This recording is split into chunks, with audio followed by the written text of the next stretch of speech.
So, hi, I want to thank you all for being here. I am going to give a talk today on the new age tool of social media and the legal and ethical dilemmas it has for being used as outreach and for resources online. So, a little bit about me. My name is Darcy Van Winkle. I am a grad student at Clarkston College in Omaha, Nebraska. I am getting my MSN to be an acute care nurse practitioner.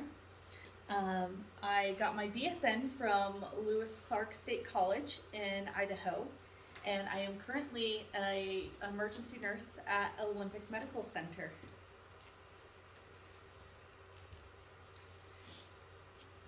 So we are going to be going over social media and how it affects healthcare providers, both professionally and other professions, both ethically and legally, and how it can affect our vulnerable community members, and also how it can be used as outreach for resources that are accessible and critical for our community.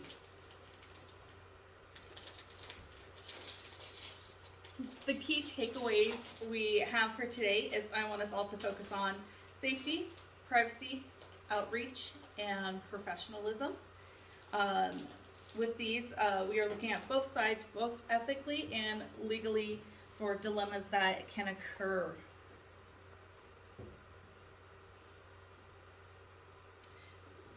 So since we are all professionals here, I think it's important that we discuss professional presentation online. What this means is we're going over the difference between having our private Facebook and social media accounts and also what we are publicly putting out there as professionals and as healthcare providers. We need to understand that people open up to us in our careers in different ways that don't necessarily happen in other careers. And most of the time these people are vulnerable and they are looking for resources and friends and people they can confide in, and we just need to make sure that we are keeping healthy boundaries.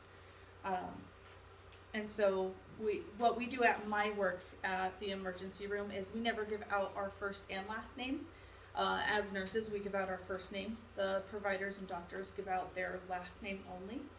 And that kind of helps create a barrier where it's not as easily accessible to find us on social media, just so we can care for them in the moment when they need the care from us, but we're not putting ourselves out there and being easily found to get information from.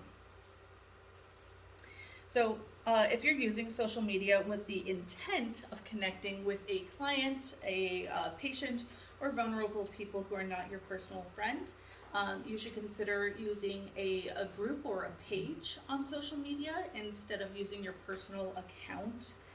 That way you're able to promote resources and access to things in our community that we have to offer without connecting it to your private personal account.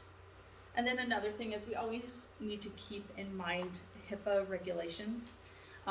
Don't ever disclose any personal or healthcare information online. When you use it for work, use what secure chat your work offers, but never use social media because it's not secure, and we do need to keep their personal private information kept private and not in a situation where it could be leaked. Also, a thing to keep in mind is success stories.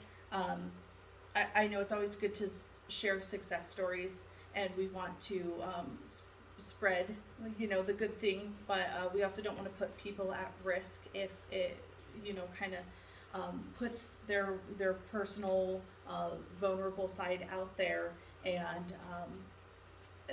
it's a little too public for them. So always make sure you have consent and try to use not their real names.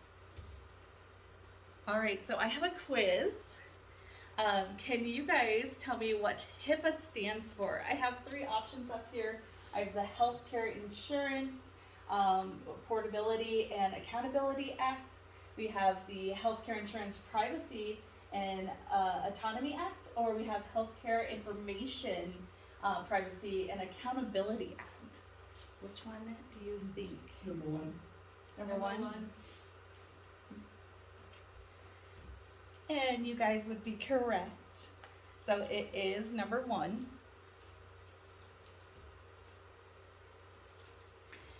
So I spoke a little briefly earlier about supporting boundaries, and supporting boundaries is a very important thing.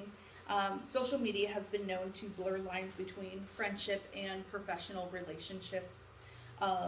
As professions, we have to support, but also create boundaries. Creating these boundaries as professionals also helps our patients and our clients build and support their own boundaries in their lives as well. It might feel like we are not being as kind to them as we could be, but it really will do them a dishonor if they don't have those healthy boundaries. And it's definitely appropriate to not send or accept friend requests or to follow someone on social media who is not a personal friend. So keeping that clear-cut boundary is good and can help them also build their own boundaries and support them even when other people are trying to push their boundaries.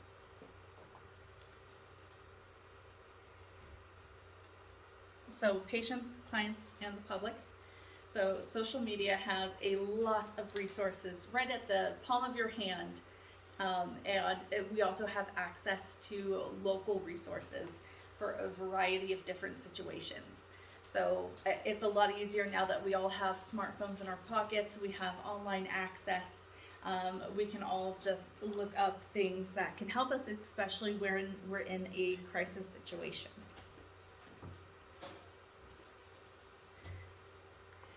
So what we have here locally in Clallam County is we have Healthy Families. Healthy Families is an awesome resource. It offers emergency housing. It can help legal and like going through court processes. So if people are in a domestic violence situation and they have to go to court to get a restraining order, Healthy Families will send an advocate to walk you through every step. They'll also send you through the whole process with them. So, and then we also have on social media platforms the crisis lines. So we have multiple different types. Peninsula Behavioral Health is a very proud supporter of these that post them on their social media platforms. And we have not only call numbers, but we also have texting numbers. So if people don't feel comfortable calling and saying that they are having a mental health crisis, they are also able to go ahead and text. And it's not just for suicidal intent or homicidal intent, it's for all mental health behavioral crises. Another great service we have in Clallam County is New Growth Services. They help access local and government resources. So if you have a patient or a client or someone you know in need, but isn't sure how to step-by-step walk through these resources, New Growth Services is there to help. And they also have our support groups. And they offer the NAs, the AA kind of support groups, and they also have therapy services there, which is great. Another one that has a social media platform is Serenity House. And we all know Serenity House. Serenity House offers emergency housing. They also are working with an outreach program through Olympic Peninsula's community clinic. And it's the Rediscover program where medical professions go out to Serenity House and do medical care for both psych and medical for people who do not have the accessibility to go to a primary care provider, whether or not they don't have the capability of making and maintaining appointments, or they do not have accessibility via rides or paratransit, or they have other challenges. Serenity House has a medical provider come out once a week and they check people out for free. All right, are there any local resources that we have that you guys know of that do not have a social media platform or use social media as an outreach? WIC, yeah. First Step. And First Steps. Yep, those are good ones. I know it's very common nowadays that people will have like a Facebook group and that. I know some people have been um, using just social media in general to connect with people. But yeah, and I think WIC is a government ran one, so I'm not sure what the logistics are on if they can have social media. Would WIC pair up at all with the food bank? I am unsure on that. I don't know. That's a great question. I think they give out coupons and you can just go to the store. So, but I'm not sure if they're in cahoots at all. But another one that I wanted to talk about is ensuring safety, because with social media, it can be a hostile environment that takes advantage of vulnerable people. I want to like ensure that everyone's using privacy settings. Remind people that they can use the block if they don't feel safe. They don't have to use their real name. It's a double-edged sword with that, because not everyone uses their real name, and they might be the suspect versus the victim. So I understand that it doesn't feel like a safe place, so just add people you know and not people who you're just acquaintance with. Keep it for friends. Use those privacy settings. They are equipped with multiple. You can block, you can limit communication. There's different settings you can use. But with social media, it has also given us a look into people's homes in a way we haven't had before. And we as professionals and providers have been able to remotely assess people's environments around them. One example for this was a court case, and they were doing it by Zoom. This was during COVID. And the perpetrator, the suspect, was actually in the home of the domestic violence victim. And with Zoom, the prosecutor was able to identify, the victim was looking around, kind of looked like she was suffering from anxiety during the time. She wasn't focused on the camera or the court meeting. And the judge had the great idea to have the perpetrator go stand outside and show the house number to prove that he was not at the same house. Without this kind of technology and this view, they could have took two separate cars to the court and no one would have been none the wiser. So letting us assess our people's environment around us, the communities for the vulnerable people, it's helping them in ways that we as professionals and providers would have never been able to do before.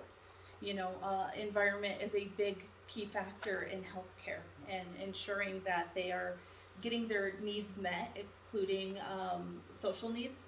So if they have social needs and they never bring it up during appointments, platforms like Zoom, and there is another one that we use at Olympic Medical Center that is a secure site, but make sure you're using what your workplace tells you to use, just to keep that privacy. So laws. I wanted to talk to you a little bit about what Washington State has for their laws involving HIPAA and that. So our first one is the HIPAA guidelines that tells us about patient confidentiality and things that we need to keep private, and what we need to do when we're working with personal information. The other one is we have a legal guideline on how to conduct yourself professionally. It's more of a what not to do list than a what to do list, but it does go over violations that can be legally and criminally charged if you go against it. One of those is if you are promoting treatment for a patient that doesn't benefit the patient as much as it benefits you. So us as providers, if we get told, we will get like a 13% of the profits off of a medication that we are pushing on patients, that is also legally and ethically criminal. Like you could get charged for that. Another one is a law that actually coincides with HIPAA, and it basically just goes into how we can protect personal information of the patients and clients we are working with. Now, different from laws, we also have case laws. So these are trials that have actually gone to court, and people have lost or won trials. But these both involve social media. One was a nurse of 13 years who publicly criticized a nursing home after her grandfather's passing. This one was in Canada. But the nurse took to social media to bring up problems she noted in the nursing home, and she was actually charged with professional misconduct, even though this was done off duty. I just want to enforce that the things we do on social media, as private or public as it seems, if we are putting ourselves out there as professionals, things can come back to us. Another one is that a vulnerable adult was forced to do things that were unethical online, and it was the social media platform that it was posted on was used as evidence. This is one of the first cases where social media has been used as evidence in a court case. So that one I feel is more for good, where the victim of the situation did not want these things happening to them. And yeah, I'm glad that it went in the victim's favor for that one. I just wanted to go over some key principles. So these key principles, these reflect the laws and how they affect us as healthcare workers, and what we should be promoting to get from these. So it's respect for autonomy. So we should definitely, it's the patient's right to have their information on if they want to share it or not. It's their right to have privacy, by us going and sharing their stories if it's not okayed, and even if it is okayed, it's their personal information. And so letting them have that right for whether or not it's shared or used, that's one of the key principles. Another one is whose benefit it goes to. What's our goal of this? Is our goal to help reach victims and promote outreach, give them resources, or is our goal to promote a program we're trying to start? Is it something that we are trying to do for us as healthcare providers to have success stories from, or to get funding from the government, so then we have a side job? We have to make sure that our goal is patient-centered care, and that we are trying to provide resources and accessible resources for our patients. Another one is who is getting the fair end of the deal here. So we are looking at, is it worth it for the patient? So if we create a page right now that says I'm being beat by my husband.com, and we have our patients come and follow it, that could be putting victims in worse situations. That's not getting them the help they need. Isn't worth them if their perpetrator is online and can see that they are following that page now. That's not getting them the help they need. So we need to make sure that we are keeping social media a safe place, which is why I love things like healthy families.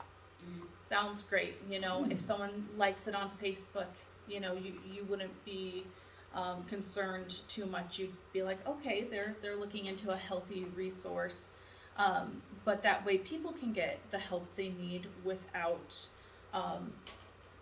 putting themselves at risk or exposing their own personal information. So we need to make sure that it benefits them.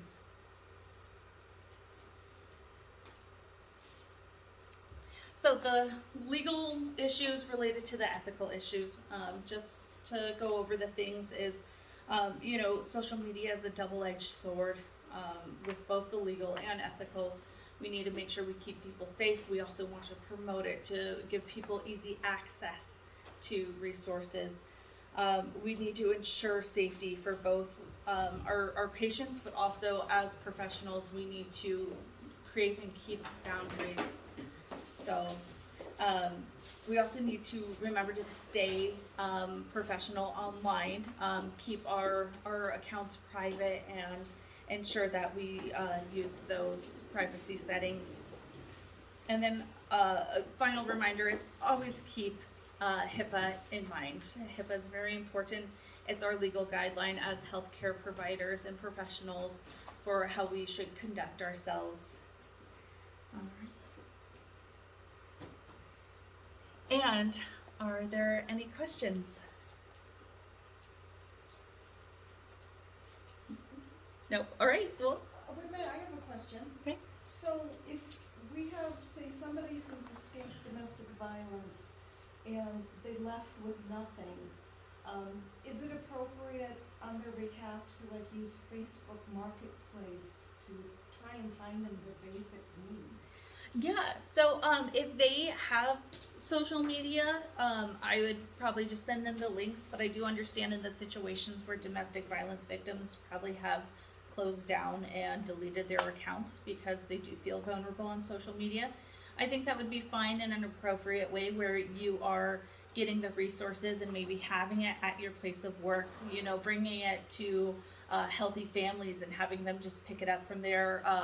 Someone said First Steps earlier. First Steps actually has a whole bunch of things for children. They provide those needs for kids. So I mean, it wouldn't be inappropriate to get it and send it there. But I wouldn't be reaching out to them on social media being like, hey, I got you this. I know you needed it. And it is okay to, you know, also just keep in mind our own bandwidth. You know, even if they are in a domestic violence situation, they might have family and friends who still use social media, and you might be able to tell them if you don't feel safe, that's okay. Have, you know, your friend who still has a Facebook page, use Facebook Market. So those are options. All right. Thank you for listening.